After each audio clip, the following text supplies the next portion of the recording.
I got to the turnpike stop 10 minutes before my shift, like always. Not because I love the place, but because I hate the feeling of rushing into that store after the sun's already disappeared behind the cornfields of Brookhaven Pass. The "Open 24 Hours" sign was glowing outside, casting pink and white light across the asphalt, damp with dew. From far away, it looked like just another gas station lost somewhere in Oklahoma. Up close, I knew it wasn't. I parked my truck on the side, turned off the engine, and sat there for a few seconds with my hands on the wheel. I thought about Ben and Laura, asleep at my sister's house. I thought about rent, bills, the paycheck from the turnpike stop, which paid more than anywhere else in town. And I thought about the rules. The night air was still, heavy, like the world was holding its breath. As I walked up to the glass storefront, the neon sign gave a pulse so strong my shadow showed up in 3 different spots at once. I blinked. By the second blink, only 2 were left. By the third, just 1. Normal for that store. I unlocked the door. The little bell jingled. The smell of old coffee, cleaning chemicals, and burnt rubber greeted me. The fluorescent lights came on almost all at once, except one, way in the back. "Emily?" The voice came from the register. A new face. He leaned out, wearing a shirt with the tag still inside and sneakers that were way too clean. "You must be Harper," he said. "Evan Miller. First day in hell." I locked the door behind me. "Welcome to the night shift, Evan. Do everything right, you'll make it home in one piece." He laughed, thinking I was joking. As I clipped on my name tag, I noticed the snack aisle didn't look the same as the night before. The middle shelves were tilted, like the floor had sunk on one side. The packages looked like they were sliding off, but they weren't. It was like reality had been glued on crooked. "This place always been kinda slanted?" Evan asked. "Depends on the day. Today it woke up in a bad mood." "All right, let's take it step by step," I said. "First I'll show you the place, then the register, and in between, the rules. Safety rules. Something like that." As we turned into the aisle, the floor responded to our steps with a delay, like a waterbed. I kept walking without saying anything. If you react too much, the place reacts back. We passed the sodas, ice cream, cleaning supplies. The aisle felt longer than it did in the morning. "There's a camera on everything," I said. "If a customer complains about you, Thomas checks the footage. And what if I complain about the place?" Before I could answer, the first thud came from the bathroom. A sharp, heavy sound, like a body hitting the door. The floor shook. The mirror above the coffee machine cracked. Evan turned, startled. "What was that?" I held my arm out in front of him. "Rule 3. After 10 p.m., you don't open that bathroom door." He looked at me, then at the door. The wood was bulging in places, like something inside was trapping the air. "What if someone's in there?" The bathroom was empty when the day shift left. I checked it myself. As if to prove me wrong, the door breathed. The wood pushed forward, then back, slowly, like a chest rising with air. The latch creaked along with it. Evan stepped back.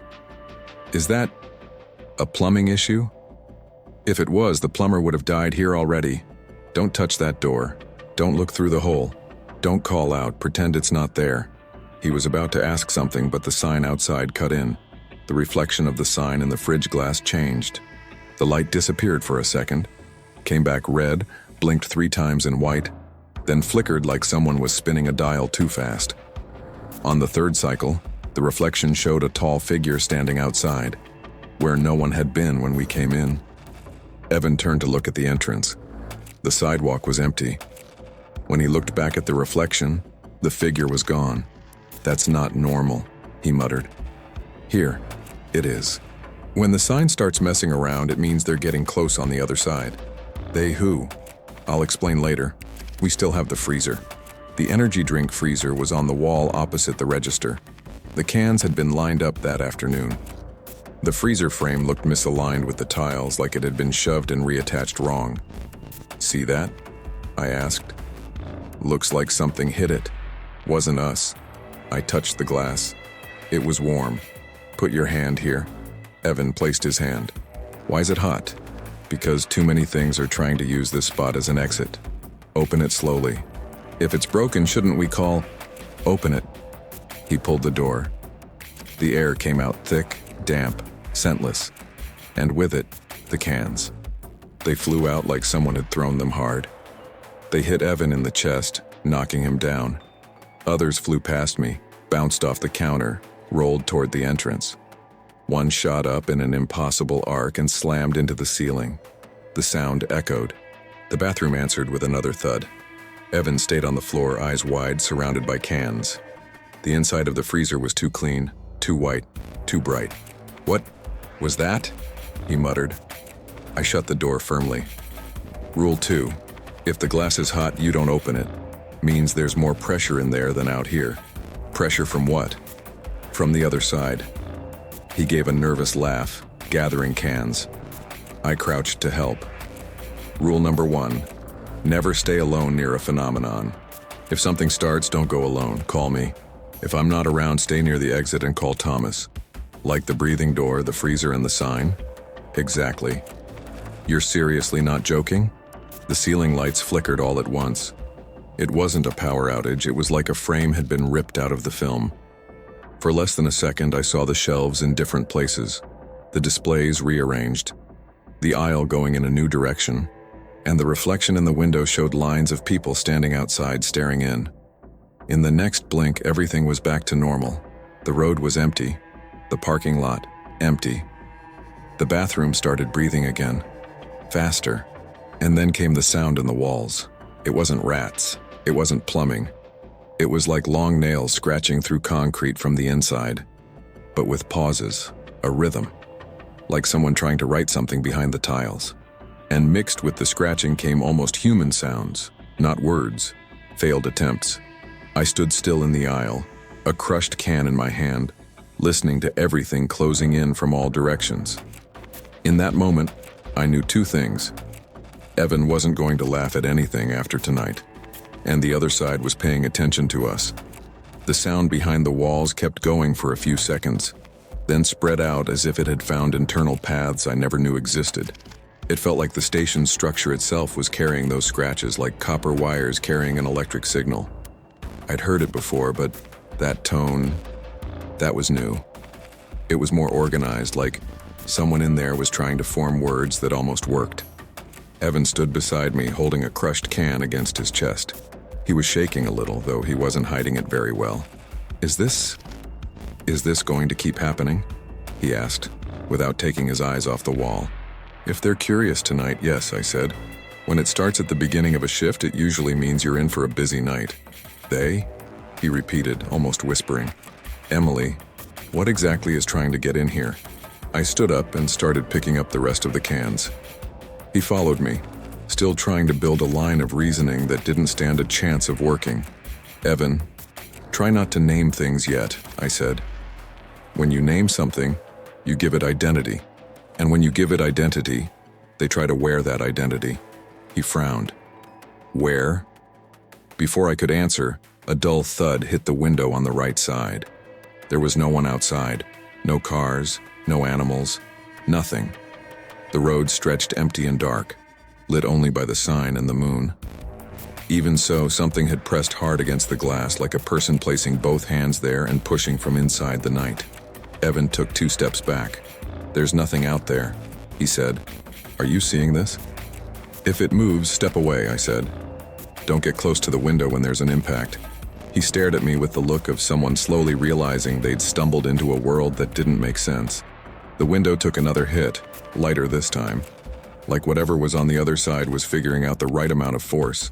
Testing. Very typical. "Emily, I think I need to know the rules now. Like, all of them." He shoved his hands into his pockets to hide how they were shaking. "Before I do something I shouldn't." "Good. That means you're finally taking this seriously." I walked to the register and slapped my hand on the counter to get his attention. "First thing, this place is a weak point," I said. "I don't know why, I don't know since when. Thomas has theories, but none of them fully make sense. What matters is that the station sits on top of an area where the barrier between here and the other side is thin, a friction zone. And what gets through that barrier?" Evan asked. "Anything that's trying to survive." I regretted being that honest the second I said it, but it was too late. He took a deep breath, swallowing what he'd heard. All right. So what are the rules? I raised my hand and counted on my fingers. Don't stay alone near a phenomenon, ever. Don't go near the bathroom after 10. Never put your face close to a duplicate of an object. If you hear someone call your name and you don't see that person, you ignore it. And the most important one, if something tries to talk to you through the wall, you don't answer. Silence is the only defense in those cases. Evan rubbed his face with both hands. This sounds like a containment manual, he said. Like those crazy documents online. SCP, that kind of thing. Do you realize how this sounds? It feels like the government should be here. Believe me, Evan, if the government knew, they'd already have tried to blow this place up. And I'd rather deal with what we have now than with some military agency poking the rift and making everything worse. He opened his mouth to say something, but stopped halfway. His eyes were locked on the back of the cleaning supplies aisle. I turned slowly. The apron rack next to the stockroom door was moving, but not because of wind. There was no wind inside the store. It leaned forward, then back, then forward again, trying to mimic the sway of another rack, which wasn't moving.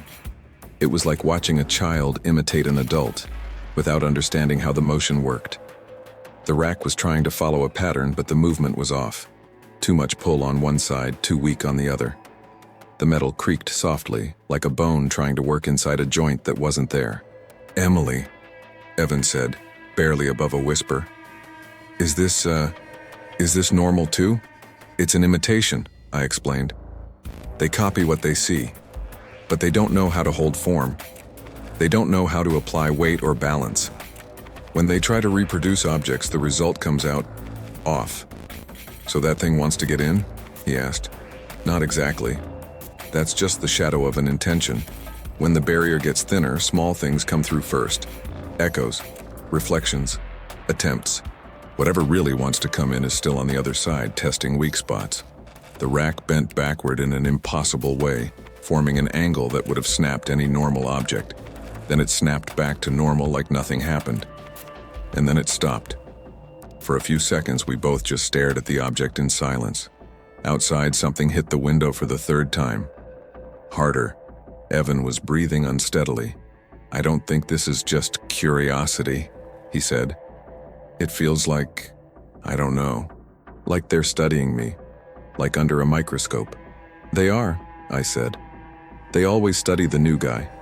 They want to understand you, your limits, your reaction. The barrier responds differently to each person, and the phenomena change depending on who's on this side." "Then why me?" he asked. The silence that followed his question was broken by a sound I didn't want to hear so early in the night. It was the freezer. A sharp click, then another. Then the glass started to vibrate slowly, like something was pushing from the inside out, trying to repeat what it had done before. "Because you're new," I said. "And they love new." He stepped back. The light above the freezer flickered twice, then lit the aisle in a colder tone, almost blue. "Do they always start like this?" Evan asked. "No. Sometimes it's worse." The scratching behind the walls grew louder again. Faster now, like the whole structure was one giant lung full of voices trying to escape all at once. The sounds echoed through the store, moving from wall to wall with a rhythm of their own. Evan hunched down, covering one ear. "Emily, that sounds like people," he said. "It's not, but it sounds like it. That's because they copy what works. Human voices work. They grab attention. That's what they want." He was way too close to the window. Dangerous. "Evan," I called. "Step back. That window's been calling you for a while." He looked at me, pale, and took a step back. His shadow lagged. 3 seconds. Then it rushed to catch up, like a person trying to follow another. The next hit on the glass shook the whole structure. The bottles on the nearest shelf leaned to one side like something heavy had shoved the outer wall. I felt a strange sensation, a kind of physical awareness that always shows up when the night decides to escalate too fast. The barrier was getting thin too early tonight, and the whole station knew it. I just didn't know what was coming next, but I knew it was going to be worse. I already knew by the way the walls were talking that this night wasn't going to stay contained to noise and flying cans. What I didn't expect was to see Evan's mind starting to crack right in front of me. After the last hit on the window, the movement slowed down. The blows turned into quick taps like fingers testing the strength of the glass. The neon sign outside kept its own rhythm, lighting up and going dark in blocks like it was trying to form a sentence I'd never learned how to read. "We need to keep the routine," I said, more to myself than to him. "The more normal you act, the less attention you draw." "You really think there's any normal left in here?" Evan replied, flat. I motioned for him to go to the register. "You handle the register. I'll check the shelves. We stick to protocol." He obeyed with short, tense steps. I tried to focus on simple tasks: expiration dates, crooked shelves, torn packages. But halfway down the aisle, I noticed something that made my stomach tighten. The lights weren't flickering together. Each tube had its own rhythm. One pulsed slowly, another blinked fast, another trembled like it was too cold. If I unfocused my eyes, it looked like each light was sending out its own code, a language made of light. "Emily," Evan's voice came weak. "I think I'm getting dizzy." I turned toward him. He was leaning on the counter, one hand pressing against his temple. "Sit down. Now." He let himself drop onto the stool. And that's when I saw it. His shadow didn't follow the movement. His body sat. The shadow stayed standing for 2 seconds before lowering itself like it had noticed the delay and tried to correct it. "Did you see that?" I asked. "See what?" Evan murmured, confused. I feel like I missed part of the conversation. What were we talking about? Gaps. Earlier than I'd expected. I walked over to the register and leaned against the edge. "I need to give you some new rules." He let out a strained breath. "More?" I barely memorized the first ones. Number 1, if you hear someone call your name and you don't see the person, you don't answer. It doesn't matter who it sounds like. He slowly looked up at me. "Has that happened before?" "It happens to everyone. It starts with a familiar voice. If you answer, the thing changes phase." Changes how? Before I could explain, the store itself decided to show him. "Evan?" His name came from the direction of the coolers. It wasn't a whisper, and it wasn't an echo. It was an ordinary female voice with the same cadence someone uses when calling from the kitchen. He froze. "That's my mom's voice," he said, almost inaudible. "It's not," I said. "Evan, come here for a second." Now the voice came from the cleaning aisle. Closer. He started to stand up instinctively. I grabbed his arm. "New rule. Don't answer. Look at me." He tried to obey, but the voice pushed on. Now so close it sounded like it was right behind us. "Son, you're not going to answer me?" I felt my muscles wanting to turn my head. I didn't. Never turn. "She wouldn't call you that here," I said, steady. "That's a copy, that's all." The voice cut off like someone had shut off a radio. The lights started flickering together again, and the aisle for an instant seemed to shrink by a few inches. Evan let out his breath like he'd just surfaced from a dive. For a second I was sure," he said. It felt so real. "Because it uses what you don't want to lose." I moved on to the next rule before he could start rationalizing. Rule 2. If you see a duplicated object, don't touch it. Duplicated how? 2 cans in the same space, bottles overlapping, clocks showing different times. Sometimes they're just images, but if you touch them, you risk becoming a reference. A reference for what? For whatever's trying to stabilize itself here. He went pale again. And the third? Never pay too much attention to a human sound coming from inside the wall. When you focus, you open space. He glanced toward the back of the store. From the gap under the bathroom door, a glow seemed to leak out that wasn't ours. Not electric light, but something internal, pulsing. "Emily," he said, his voice almost breaking. "I forgot what we did half an hour ago. I remember the cans, the window, but I don't remember the order. Is that normal? Normal isn't the word, but it's expected here. Don't joke right now." "I'm not. This place messes with your sense of time when it focuses on you. That clock right there," I pointed, "doesn't lie. Your memory does." He tried to laugh, but it came out like a hiccup. "That's a terrible explanation." "It's the truth." Before I could go into detail, he blinked and went rigid, like his mind had dropped back into his body. "What time is it?" he asked. 2:45. He looked at the clock behind the register. His face locked up. But it was one something just a little while ago. Just a little while ago in your head isn't the same as here. You stood staring at the bathroom door for 40 minutes. I called your name twice. He brought a hand to his mouth.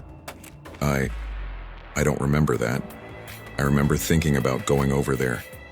You didn't. You just stood there, like you were frozen. He closed his eyes, trying to pull the memory back.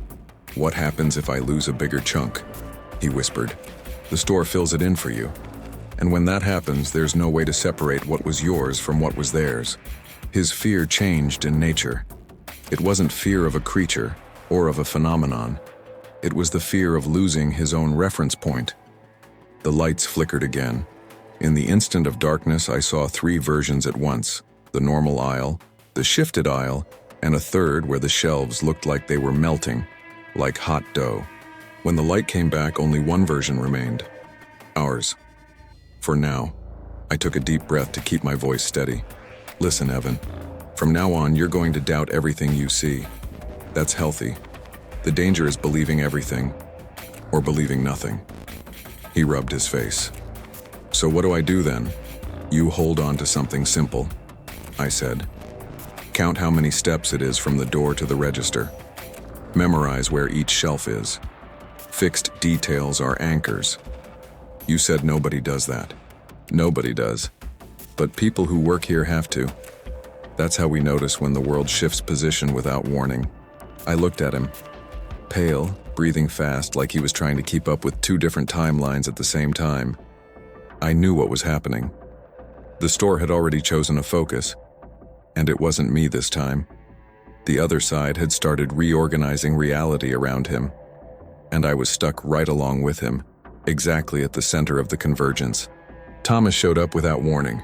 The front door simply opened on its own. The bell rang out of rhythm, and the wind rushed in like it was carrying something with it.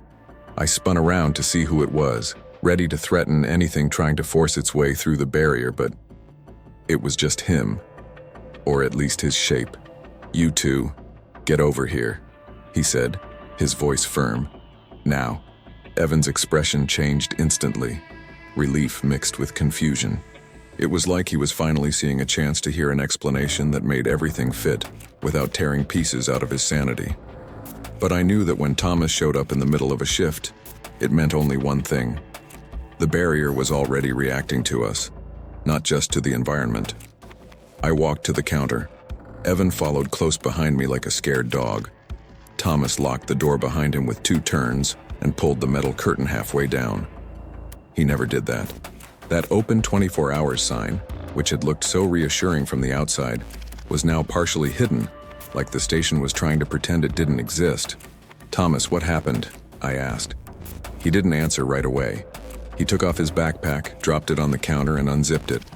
From inside, he pulled out 3 thick folders tied with string. Crumpled documents, pages stained with coffee and dust. Files I'd seen before, but never like this.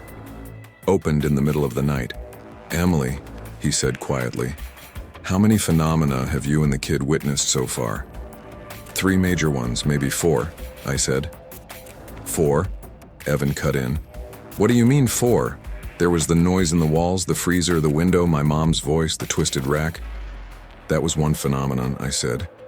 They cluster when they come from the same focus. Thomas nodded. And that's exactly why I rushed over. The intensity doubled in less than an hour. That hasn't happened since... He stopped, looked at me, then looked away. Since the last major failure. Evan's eyes went wide. Failure? Failure of what? Thomas opened the first folder. Inside were maps, old photos of the land before the station was built, hand-drawn diagrams with overlapping spheres, intersecting lines, and red-marked points. The barrier, Thomas said. The thing that separates us from the other side. He turned the map toward Evan. See this here? This land has always shown signs of instability. And when I say instability, I don't mean geological. Evan frowned, trying to translate it into something human. You're saying, this has always been here? This weak point? Not just here, Thomas replied. But this is where the structure is thinnest. That's why the station was built right on top of it. The company had no idea. They just saw cheap land with low traffic. But from day one, the cameras caught things no one could explain. He pulled out another photo. It was an image of the energy drink aisle, taken years before I started working there. The freezer looked the same, but the door had a handprint on the glass, a hand much bigger than any human hand. Evan took half a step back. This is a joke. There's no way you all kept working after this. I answered before Thomas could. Because if we're not here, there's no one to stop the other side from opening however it wants. Evan shook his head. Stop it how? With rules? You're improvising containment? Thomas opened the second folder. Handwritten documents, old notes, scribbles in the margins, lines connecting thoughts. It looked like a survival manual patched together over the years. Everything we have is improvised, he said. Because no one understands their full logic. We just know there is one. They have behaviors, patterns, a purpose. But it doesn't follow anything we recognize. He took a deep breath. And now we need to talk about why they're trying to come through. The whole station seemed to hear that sentence. The lights stopped flickering. The freezer stopped vibrating. Even the walls went quiet. It was the kind of pause that makes you feel like someone, somewhere, is listening. The other side is dying, Thomas said finally. And they're trying to escape. Evan looked at him with the eyes of someone who desperately needs a comforting lie, and isn't going to get one. Escaping from what? From their own environment, Thomas replied. The atmosphere over there is collapsing. Maybe some kind of corrosion, maybe the predators you heard hitting the window. We don't know exactly. We only know they need to get out of that place. He turned another photo toward us. In it, there were 3 humanoid shapes, blurred, distorted like the camera had captured movement in multiple directions at once. But the most disturbing part was the background. It looked like an open field, but the sky had cracks, like fractures in glass. And through those cracks, you could see too much white light. They try to keep a human form, because it's the only material they recognize. Thomas went on. They imitate voice, shadow, movement, even light patterns. But when they get too close, they deform. Our physics rejects theirs. Theirs rejects ours. Evan took a deep breath. So, they're not monsters? No, Evan, I said. They're not monsters. Just incompatible, Thomas finished. He slid the third folder toward us. This one had fewer pages. It was the folder I had never seen opened. This, Thomas said, is everything we know about how to stop a full crossing. If they get through in a stable form, the world changes. We stop being the dominant environment. They stop deforming. And then, there's no going back. The floor made a sound it shouldn't have made. Like it was adjusting its position, millimeters at a time. Like the station was breathing along with the conversation. Evan stepped back. I shouldn't be here, he said. I shouldn't. I don't even know why you keep hiring new people. Because it takes 2, I said firmly. The barrier reacts to pairs. It's always been that way. One presence stabilizes the other. If one breaks, the other becomes the target. The lights flickered. All of them, not in different rhythms, in unison, like a single eye blinking slowly. Thomas snapped the folders shut. They've heard enough. This conversation is over. He grabbed his backpack. If the night keeps going at this level, the rupture won't wait until morning. Evan looked at me, pale. What does he mean by rupture? Before I could answer, the bathroom made a deep crack. Not like before. This time the door contracted and expanded too fast, like something had slammed into it from the inside to test its strength. The wood looked tired. Thomas swallowed hard and took 2 steps back. They're getting close. He turned to us. From now on, follow every rule like it's life or death. Because it is, I finished. In the silence that followed, the entire store adjusted itself. Like the station was giving way just a little. Giving way just enough to let the other side hear better. And the feeling that came over me wasn't fear. It was certainty. The barrier was no longer trying to keep them out. It was trying to decide whether to let them in. The rupture began in an almost subtle way. like the station was testing our limit before tearing open completely.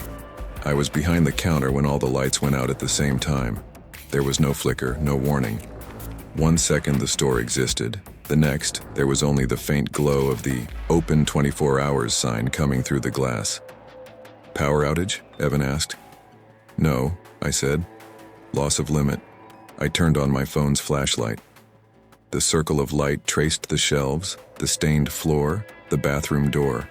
The sign outside rotated. It wasn't wind. The sign made a slow turn, 90 degrees, like the structure had softened. "Open 24 hours" tilted, staring into the store like a crooked eye. "Emily, is this new?" Evan whispered. "Yes." The bathroom door breathed 3 times. On the 4th movement, the lock turned on its own. "Rule 3, Evan started. The door opened. I expected the bathroom. Cheap tiles, a sink, a mirror. But what appeared was a corridor that couldn't exist there. The walls looked like stretched flesh with veins of light running inside them. The floor pulsed like living tissue. The air that came out had no smell at all. An absence so complete it made me nauseous. "Close it, close it, close it," Evan murmured. "It doesn't matter anymore." The corridor stretched forward until it touched the frame of our reality. The structure trembled, and something began to come out. The first shape tried to be human. It had the proportions of a body, arms, legs, head. But the surface was melted like warped candle wax. One eye sat higher than the other. The mouth was an opening far too deep. The thing took a step out. Its body trembled, trying to adjust to the rules of this place. Every movement looked painful. Evan choked. "It's trying to copy someone." "You," I corrected. The head turned in his direction. The flesh tried to rearrange the face, searching for a reference. The mouth stretched into a smile that wasn't one. Other shapes moved inside the corridor, pushing against each other. When the first one stabilized, another began to pass through, stuck to it. The store couldn't handle it. The ceiling above the magazine section made a tearing sound. Cracks opened. There was no sky outside, only thick darkness, sliced by white light fractures. The sound came after. Cries, laughter, screams, all badly reproduced, like old recordings played wrong. Voices calling someone's name. "They're asking for help," Evan murmured. "Don't believe that. They repeat what works." One of the forms slipped through the frame and fell into the main aisle. Its flesh stretched too far, arms extended, reaching out in every direction. One of them touched a shelf, and everything it made contact with, metal, plastic, paper, deteriorated instantly. I pulled Evan back. "Don't touch anything they touch. You'll become part of the structure." The form on the floor started to reorganize. A face took shape, mine but wrong. Nose too big, chin too small, eyes sunken. Watching that thing try to stand up was worse than any monster. "They're trying to wear you," Evan said. "They need anchors. No body, no name, no story. And they melt." The floor in the beverage section shook, dropped a few centimeters. A fracture of light sliced through the space. "Evan, get out of there now." He took 2 steps, but it was too late. The floor gave way, slipping to the side. His leg sank up to the knee into something that wasn't floor and wasn't liquid. The light down there pulsed, pulling at him. He screamed, grabbing the shelf. "Don't let go! Look at me!" I ran. The air got thicker, pushing back against every movement. That's when William appeared. I didn't hear the door. Didn't hear footsteps. Just saw the tall shadow beside me, cast by the glowing sign. His hand touched my shoulder, firm. The other reached toward the ground where Evan was trapped. No light came out. No beautiful sound. Just a dull impact, like stone hitting buried glass. The fracture of light pulled back, like it was being sucked away. The floor solidified. Evan pulled his leg free, stumbled, and dropped onto the ground, gasping. "Thank you," he murmured. William didn't answer. The head beneath the hood turned toward the bathroom. The forms froze. The copy of my face unraveled into formless mass. The pulsing corridor seemed to shudder. William walked toward the open door. Each step landed too heavy for the floor. The store creaked beneath him. Thomas, from the back, approached with thin metal plates covered in symbols. "Press these to the frame when he starts," he whispered. I grabbed two. Thomas took position on the other side with the others. William raised his hand and placed his palm against the air, right at the line where the worlds met. There was no sound, but the entire corridor reacted. The flesh walls contracted. The light in the veins flared. The shapes were pulling back and pushing forward at the same time, like they were panicking. "Now," Thomas ordered. I pressed the plate against the frame.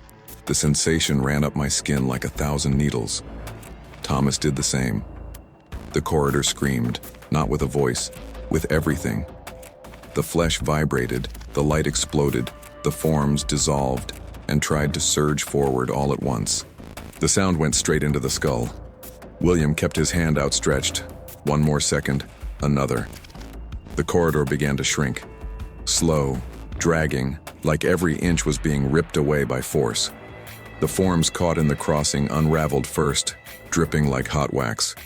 The veins of light grew thinner. The living edge pulled back.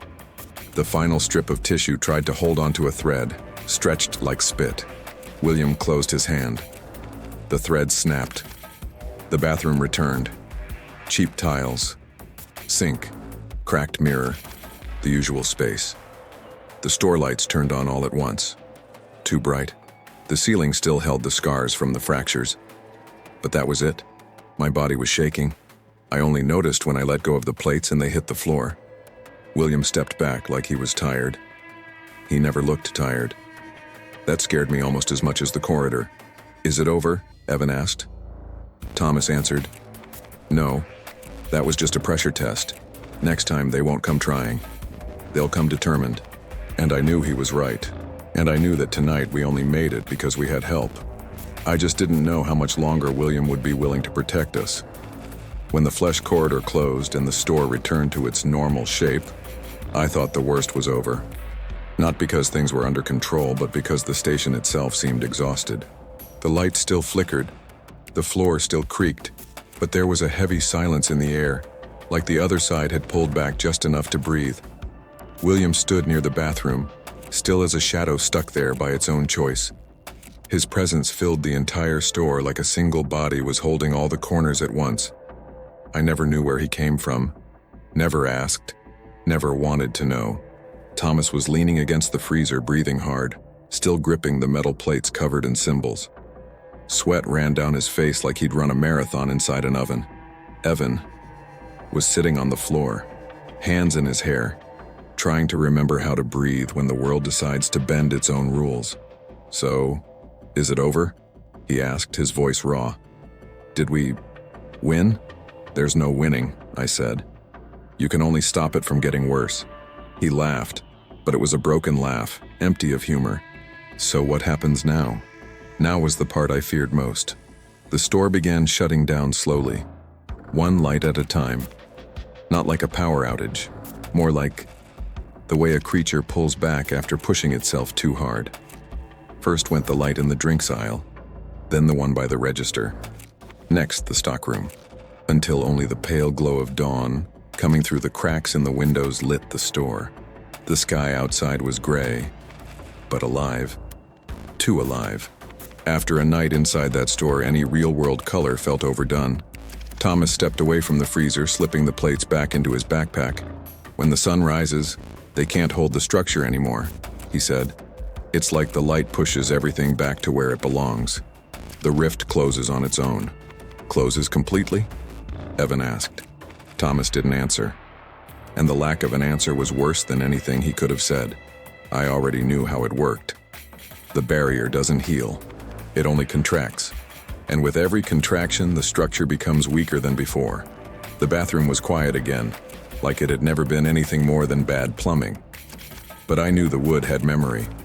So did the floor, the walls, the whole station. Turnpike Stop remembers. It always remembers. "Grab your things," Thomas said. "Once daylight hits, it's best not to be inside." Evan stood up slowly, still unsteady. His shadow on the wall moved with a delay, like it had woken up a few seconds after his body. He turned to me instantly. "You saw that?" he asked, alarmed. I saw it, I replied. The delay will fade with time, or get worse. Depends on how the store marked you. Marked me? He touched his arm like he was expecting to see a burn. Anyone who goes through a first rupture leaves with traces, I explained. Echoes, residue. The store pulls a little bit of you, and you pull a little bit of it. He frowned. Does it go away? Not completely. He gave a nervous laugh and shook his head. Great, perfect. Got hired to work at a gas station and ended up, I don't know, infected by reality? It's not an infection, I said. It's contact. Two worlds trying to touch without fitting together right. William finally moved. He turned his head toward me, or what I thought was his head, and then toward Evan. There was no emotion in the gesture, just calculation. He seemed to be evaluating the state of the barrier, the state of the store, the state of both of us. Then, without warning, he walked to the front door. The morning light hit the side of his hood, casting a long shadow that stretched across the entire store and stopped right at my feet. When he left, the bell rang once, and the sound echoed like it was bouncing through a tunnel that didn't exist. Does he always show up like that? Evan asked. Only when the night decides to break the rules, I said. Thomas locked up the store, switched off the sign, and pulled down the metal shutters. The station seemed to shrink behind him, like it was relieved to rest. We stepped into the parking lot. The fresh air hit my face like a slap. Evan took a deep breath like it was the first time his body remembered real oxygen existed. His shadow on the asphalt lagged behind him. For 5 full seconds. 5 seconds. I froze. Evan, I said, trying to keep my voice steady. Don't move yet. He looked down. His shadow was almost normal now, but that delay, it made it clear that something from the other side was still watching him. It's stuck to me? He asked. Not stuck, just observing. Emily, that's worse. I know. The station sign, now turned off, gave a soft click. Just one, but enough to make both of us look up at the same time. The sign blinked once, very faint, not a color, not a glitch, a short pattern, like it was trying to form a name. His name. Evan stepped back. They're still here? They never leave completely. Thomas ran a hand over his face, looking like someone who'd aged 10 years in one night. You two, go home, sleep. Afternoon, the store stabilizes, at least for a few hours. And tomorrow night? Evan asked. Thomas stopped walking, took a deep breath. Tomorrow, Thomas said. We try again. He got in his car and drove off. That left just me and Evan standing in the parking lot, watching the sun rise behind the cornfields. The light spilled too many colors across the sky. Beautiful in a way that hurt after everything we'd seen. When I turned to look at the store window, something caught my eye. In the darkened glass, with the sunrise reflecting off it, you could see our silhouettes. 2 tired people, marked, trying to look whole. Except there was a third, standing between us. Slightly delayed. A reflection trying to mimic my posture, but half a second too late. I blinked. The delayed figure tried to blink with me. I felt my heartbeat rise into my throat. Emily? Evan called. Don't look at the glass, I said. Just walk to the car. He did what I asked. I kept my eyes on the silhouette that wasn't supposed to be there. It lifted its head, just a little too late, then mimicked my movement. 1 second behind. 2. When I finally turned away and started walking, I heard my own reflection move behind me. But there was no glass left to reflect it, and that's when I knew. The barrier had closed, but not perfectly, and something that couldn't fully take shape had managed to stay.